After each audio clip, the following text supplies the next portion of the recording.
Whenever we hear about an attack at a house of worship, it always gets a lot of media attention, and of course, it impacts the community in which it takes place to a very high degree.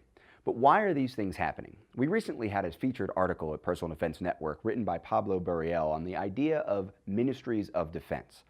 The first thing we need to do, of course, is accept that houses of worship aren't sacred territory anymore in the eyes of people who don't actually attend services in those buildings, and sometimes they even are violated by the people who are members of the congregation itself. Of course, there are many theories about why houses of worship may not be seen as sacred territory that are neutral ground beyond the pale of common violence, or even to be outside the areas where one would even think of doing harm to other people. A lot of people theorize that it's the publicity that comes with the scandals that happen at the big churches, the mega churches, things that happen when the leaders of these churches are caught up in scandals. Maybe more established churches that have been around for a long time that have scandals revealed throughout their histories come to bear and then are talked about in the public space, and it makes people realize that maybe these are just buildings and just groups of people and not special areas where only good things happen. Of course, the popularity of alternative lifestyles, non-traditional lifestyles, can cause angst. And that comes from both sides of the fence. It could be people inside the church who are antagonizing people who choose to live non-traditional lifestyles, or it could come from people living non-traditional lifestyles who don't like the things that these churches are teaching. Of course, radicalization is a term that people are using a lot to talk about what happens when one denomination or one belief group has extremists that are radicalized to cause violence against another group. Now, that group may be everyone outside of their belief structure, or it may be people specifically inside of one belief structure that they're targeting.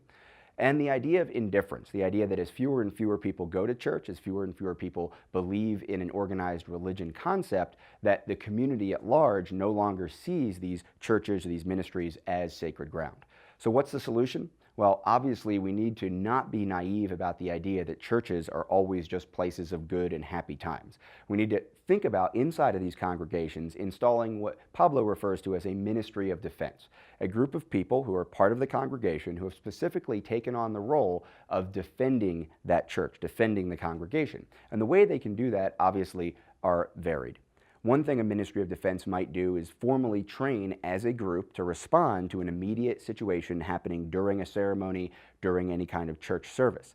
Another thing they can do is educate. They can communicate not only with the congregation, but communicate with the community at large. Try to find out what's going on in the community, who inside the congregation may be having angst. Of course, we know that there have been acts of domestic violence that have occurred on the property of churches. We know that people who have been ostracized from congregations have then come back to those houses of worship to commit violence against the preacher or the other staff or congregation members. So communication is an important role for the ministry of defense.